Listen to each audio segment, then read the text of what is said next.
Já, ég heiti Guðrún Bára og ég verkefnastjóri Hverfið mitt og með mér Frans eins og hérna við vorum að greina frá. Hverfið mitt, það lýðræðisverkefni hjá Reykjavíkurborg og það fer fram á 2 ára fresti og það gefur borgarbúum færi á að leggja til hugmyndir sem gera borgina okkar betri. Þetta eru hugmyndir að nýframkvæmdum í Reykjavík og verkefni snýst svona í grunninn að forgangsraða fjármagni. Þannig að þú farið einhver verkefni þegar þú kýst og þú raðar hvernig peningarnir fara niður á það sem þú vilt að fari. Og hvert hverfi er með fast fjármagn og svo raðast það eftir íbúafjölda í hverju hverfi. Og fyrir til næstast þannig að fyrst erum við með hugmyndasöfnun inn á hverfimitt.is og svo kosning og 15 vinsælustu hugmyndirnar fara áfram og beint í kosningu og svo velja íbúar á Reykjavíkurborgar 10 til viðbótar. Og pælingin á bak við það svolítið að dreifa hugmyndum á hvert hverfi betur af því að við getum ímyndað okkur það að flestar hugmyndir sem eru kostar, það það sem þéttasta byggðin Þannig að íbúaráðin svona ákveðin mótvægi við því og þau geta raðað inn í fámennari hverfin 10 hugmyndum eða þar sem þeim finnst vanta og þau náttúrulega önnur rödd íbúa. Það hafa 960 hugmyndir hlotið kosningu í gegnum verkefnið frá upphafi og það búið að vera hvað síðan 2012 í gangi. Ég ætlaði bara að sýna ferilinn, svona myndrænt. Fyrst byrjum við hugmyndasöfnun eins og vorum að segja frá. Hún í nokkra vikur og svo fer starfsfólk Reykjavíkurborgar yfir hugmyndinar og metur hvort það falli að reglum verkefnisins. Og reglunar til dæmis að þetta verði að vera nýframkvæmt, að hugmyndin kosti ekki meira en fjármagni sem hverfið hefur og nokkuð fleiri, já, ég kannski tel ekki upp alla reglunar. Svo röðum við á kjörseðla, eins og ég var að segja frá, 15 hugmyndir fara beint áfram og svo 10 til viðbótar frá íbúaráðnum. Og eftir það, þá undirbúum við kjörseðla og í kjörseðlunum þá erum við búin að frumhanna hugmyndirnar og kostnaðarmeta svona gróft. Og þá næst, íbúar hafa færi á að senda inn hugmynd og svo geta íbúar kosið hugmynd í rafrænum kosningum. Og kosningarnar þær fara í gegn með rafrænum hætti með íslykli eða rafrænum skilríkjum. Og þá næst eru svo framkvæmdir. Þannig að þetta tekur svona svolítið tíma og alveg ferli en og hugmyndasmiðum boðið á samráðsfund þegar við förum í framkvæmdinar. Þannig að allir hugmyndahöfundir fá boð, sumir velja að koma, aðrir ekki og þá fá að heyra svona betri innsýn inn í það hvað þeir vilja gera. En ég var bara með smá svona sem pælingu fyrir hugmyndasmið, bara hvernig hef ég áhrif og ætla að taka dæmi fjallahjólabraut sem var framkvæmd í Úlfarsfelli og sýna eitthvað ferli bara svona myndrænt. Þannig að fyrir sem ég var að sýna hérna, hvernig hann í rauninni í alvörunni síðan. Og það sem sagt þannig að hugmyndasmiður, hann sendir inn hugmynd og það var hann Ásgeir sem sendi þessa hugmynd. Ég reyndi að ná honum fyrir þetta, það bara tókst ekki. En hann skrifar inn á hugmyndasöfnun að hann vilji láta útfæra framúrskarandi fjallahjólastíg bæði upp og niður Úlfarsfellið og ástæðuna fyrir því. Úlfarsfellið perla innan höfuðborgarsvæðisins og allan ársins hring má bæði ganga og jafnvel keyra þar upp og niður. Fjallahjólamenning hefur verið að ryðja sér til rúms undanfarin ár og má í því samhengi nefna Skálafell Bike Park og svona færi rök fyrir þessu og vinnur hugmyndinni fylgi. Fólk vera að skrifa undir og segja, herru, já, ég sammála þessu og gefa likeið sitt, setja hjarta á hugmyndina. Þannig að hann nær að koma hugmyndina áfram, þannig að hún fer í kosningu og svo hún kosin og ásamt 7 öðrum verkefnum þetta árið. Og svo bara verður hugmyndin að veruleika. Spila myndband sem að verkfræðistofan tók af brautinni.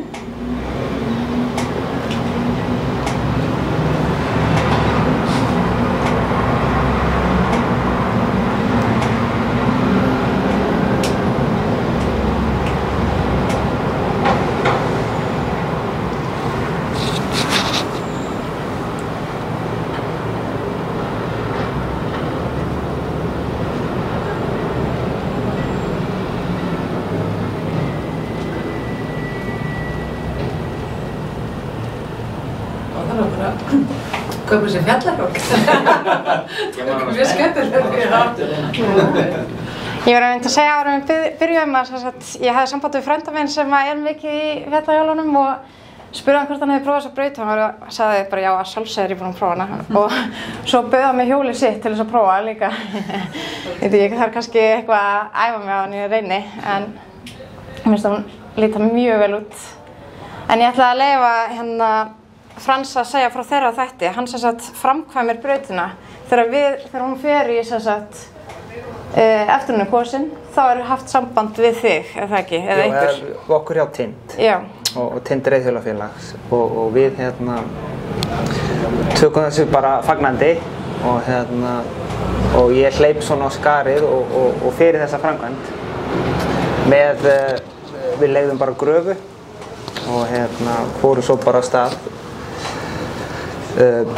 Þetta er bílvegurinn er upp vinstra megin og þetta er svona hægra megin við bílveginn þeir sem þekkja fjallið og við ákváðum svona löbbuðum út hægri vinstri og fundum góðan stað sem við gætum byrjað á af því að við notum bílveginn af því að hjóla upp er alveg helmingurinn af verkefninu sko. Þú veist að það er að koma sér upp og koma sér svo niður og frá upphafi til enda er ekki nema 100 hæðametrar.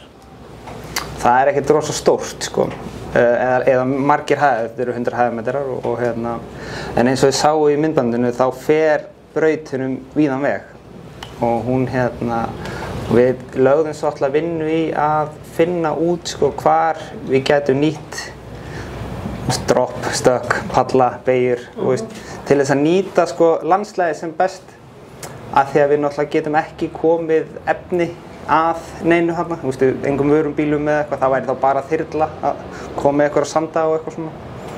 Þannig að við löbbuðum svolítið og vorum með skóflur og vorum að stinga í og taka pröfuhólur og finna rétta jarðveginn og svo er náttúrulega Úlfarsfellið náttúrulega mjög blautt svæði, Ísland er mjög blautt svæði þannig að við þurftum að hafa það rosalega í svona farvaski að finna sko hvar blauta svæði er og sérstaklega að veita þá vatninu í burtu þar sem það mun gæti skemmt brautina af því að þegar maður byrjar að grafa í sko þá býrðu sjálfkrafa til bara árfarveg og það er það sem gerist svolítið bara þegar menn gera einhverja stíga þá gleyma þér, gerur stíg hérna í hlíðina svo kemur rigningin niður, hún rendur á stígnum og eftir verður bara árfarvegur, nýr árfarvegur.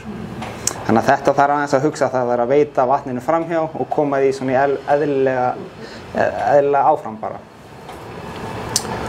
Og já, og það var við við vorum með gröfun í fjóra vikur þarna frá að grafa og þetta verkfræðistofa sem var með þessu það eitthvað verkfræðistofa? Já, það eftirlitið sem fer og tekur brautuna út eftir að hún er kláruð. Jú, það var það þurfti að fylgja með sko verkfræðingur sem tók svo gekk potaði niður þannig að þetta yrði allt svona formlegt svolítið sko þannig að það væru til punktar hvar hún myndi liggja og svona og líka værum bara inn á höfuðborgarsvæði inn á reit af því að Mosfellsbær skiptist þarna og eitthvað svona. Þetta heitir ekki bara verkeftirlit. Já, hann sagði náttúrulega bara já að menn skilur við því sem við vildum gera sko. En við tókum þessari hugmynd náttúrulega mjög vel af því að það var búið að loka Skálafelli sem var okkar svona eina fjallahjólasvæði sem er með lyftu og eitthvað svo sem sko en var búið að loka því að það var erfitt að halda því við. Mikill kostnaður í að gera brautina ár eftir ár af því að það er frekar blautt upp í Skálafelli og erfiður jarðvegurinn. Og hver var að bera þennan kostnað þá? Það er rekið af Reykjavíkurborg, bara eins og skíðasvæðin sko. Og skíðasvæðin er í eigu Reykjavíkur þannig að það var úr þeim, já þannig að Reykjavík rekur það. Og er það eins með þetta að þetta er? Já, það er náttúrulega búið að vera einhver mannaskipti síðan að þetta var gert. Og við ætluðum að gera svona þjónustusamning að halda þessu við og við vorum bara spennt fyrir því að því við erum náttúrulega bara lítið reiðhjólafélag sem allir eru bara sjálfboða vinnu og þetta myndi alveg bara vera svona gott hópefli á vorin að hóðum saman og geta gefið pulsur og haldið við brautinni sko, því ég veit að núna eru komin 2 sumar, þannig að nú er 3. sumar eða detti, þannig að hún er búin að lifa af sko 3 vetur sem er alveg freka mikið fyrir svona braut án þess að vera seint.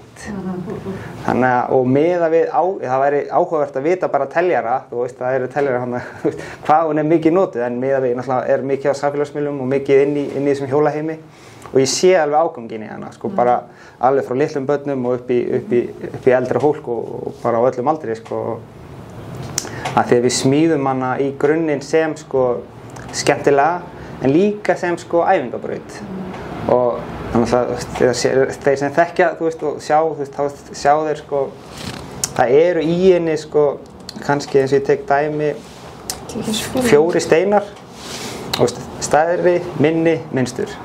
Þannig að þú getur farið litla, þú veist, ok, ég get hann, þú veist, ég get tekið næsta, ok, svo get ég tekið stóra. Og þannig að þá geta bara heilu fjölskylduna farið og ég hef farið með strengi börnin mín og þau bara rúlla, svo geta allir farið framhjá. Þau rúlla framhjá og meðan ég tek og leik mér og allir brosa þegar þau komið niður, sko. Og það var svolítið það sem við vorum að reyna að stefna á, að þetta yrði, sko, skemmtilegt og það gætu allir, þú veist, þú gætir komið niður og það væri allir brosandi. Þú veist, þú myndir bara fara þinn stóra pall og þú myndir bara fara þinn pall og þú myndir fara þinn og allir jafn ánægðir með sína ferð, sko. Já. En það er ekki teljari á svæðinu? Það sko eru einhverjir teljarar hérna, en ég veit ekki hvort það sé inn í fjallahjólabrautinu, en ég veit að það er á svæðinu, ef ég man rétt, gönguteljarar, eða er það rangt hjá mér? Ég þekki ekki nógu vel í sjálfur, sko, en ég finnst bara frábært að sjá líka bara hvernig þetta er tekið áfram að unni með ykkur í hjólasamfélaginu, sko. Já, svona. Ótrúlega mikilvægt að taka verkefni áfram þannig. Já. Af því það er eitthvað sem Anna þarf bara að passa upp á með svona verkefni. En það sem ég velti fyrir mig, því ég er ekki alveg viss hvort þetta sé sá Ásgeir Vísir, en ég fór bara að hugsa því nú erum við í nýsköpunarvikunni og sá sem ég þekki sem heitir Ásgeir Vísir er frumkvöld, sko. En ég er alltaf að reyna að átta mig að hvernig við getum svona einhvern veginn elt tenginguna við frumkvöld og háskólasamfélagi gegnum svona verkefni. Til þess að gera það svona, veist, bara framsýni oft og fá aðrar hugmyndir og á sama tímapunkti líka við eins og fólk af erlendu bergibróti og þess áttar. Hvernig náum við til þessar hópa, sko. Enn betur og það er alltaf svona... Það er alltaf áskorun, hvernig maður nær til fólks.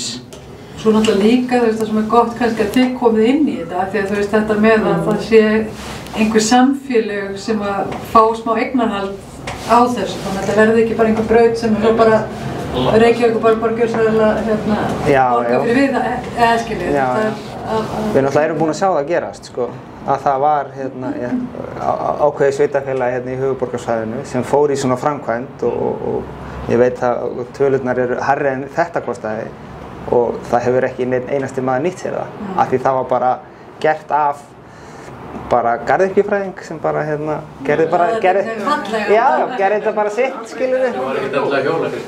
Nei, og þú veist, og það var svona, þú veist, ef þetta hefði bara verið gert í samráði við þá sem ætla sig kannski að nota þetta líka og þú veist, og eru tilbúnir bara að leggja, þú veist, eins og þannig voru við bara tilbúnir að leggja okkar í þetta bara á fullu, þú veist, af því við viljum fá þetta og þetta er, sko, eins og sjáu, þú veist, þá bílvegurinn er þessi hérna og hann er notaður ennþá þannig í dag, þú mátt keyra hingað upp á og við byrjum semst bara hér, sko. Við förum hérna niður og það er, sko, við hjólum upp veginn og svo niður brautina. Hérna í Úlfarsfellinu eru, sko, 10 leiðir ábyggilega upp og niður út allt og þetta hefur náttúrulega minnkað rosalega áganginn á fólki sem er að stunda útivist á Úlfarsfelli að fá reiðhjól á móti sér niður göngustíg það vill það enginn, skilurðu, og ég vill ekki heldur vera að koma niður á reiðhjólunum mínu eða eitthvað, þú veist, og lenda svo á móti einhverjum hóp, þú veist, það er ekki gott fyrir neitt, sko.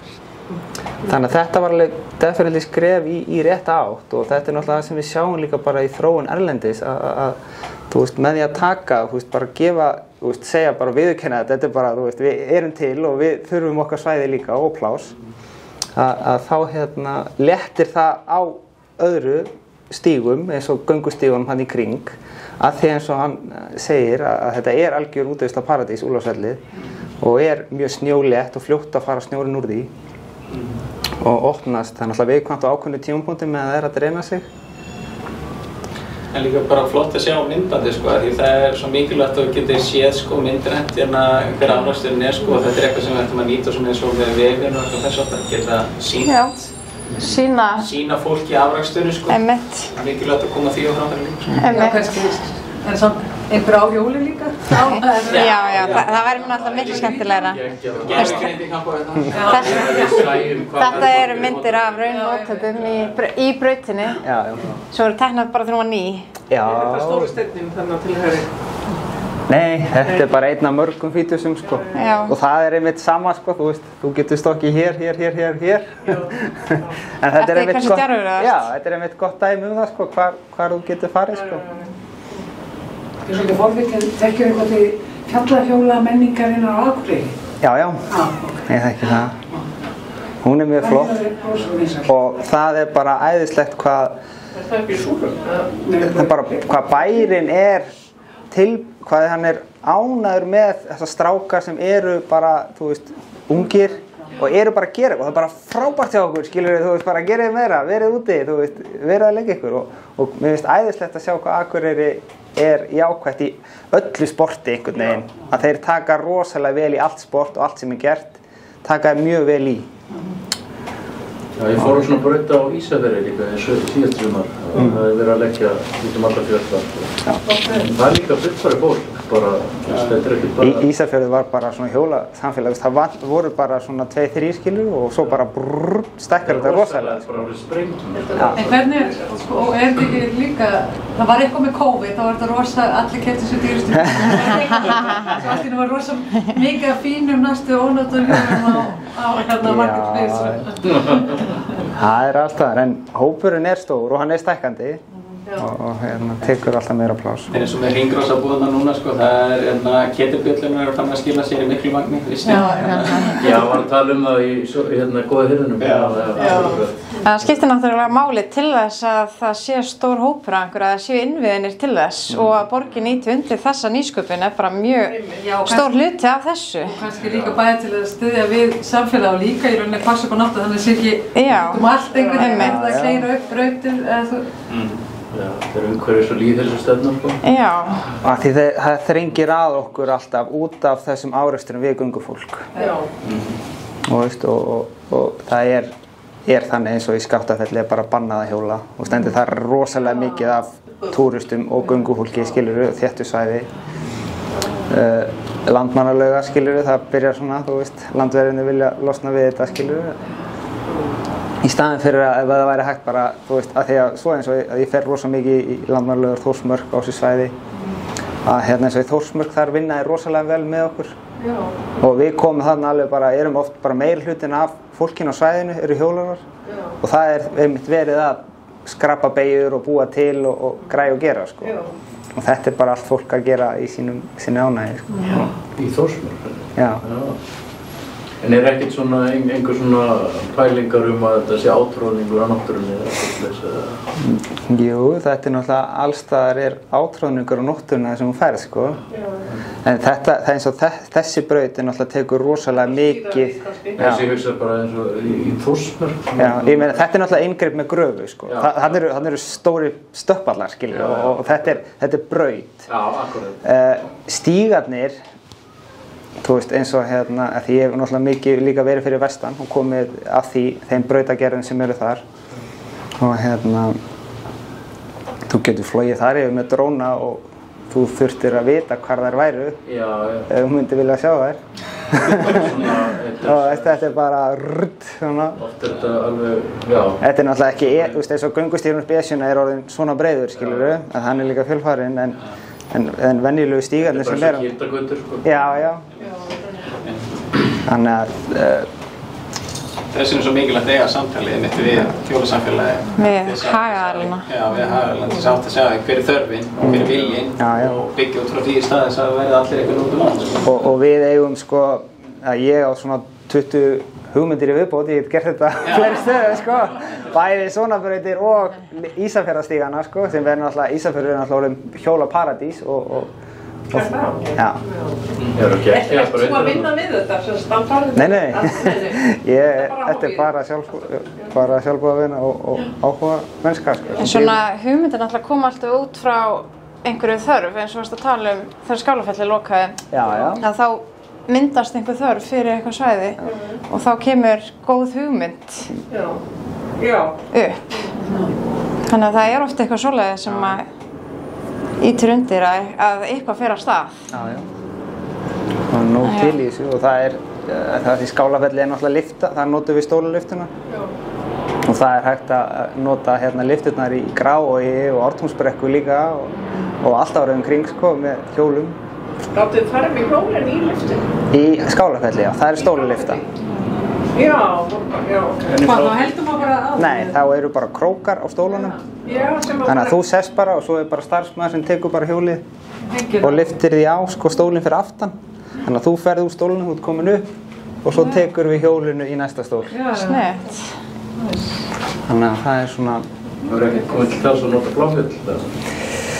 Jú, það væri náttúrulega alveg draumastæða sko. Og það er sko, en Bláfjöll eru náttúrulega svolítið, jarðvegurinn í Bláfjöllum er erfiður. Af því hann er rosalega, þetta er náttúrulega hraun. Og það er erfitt að vinna í hrauni, það þyrfti alltaf að gerast bara með stórum jarðvinnutækjum. En þetta er náttúrulega bara eins og skíðasvæði bara allstaðar í heiminum og í dag eru orðin á pari sko á sumrin og veturnar í rekstri. Já, ég veit. Tækifæri í þessu að... Já, að nýta og nýta þetta sko. Já. Mjög spennandi. Þannig að það er sko... En takk fyrir þetta. Það er ekki að fá smá einsögni. Já, takk fyrir okkur.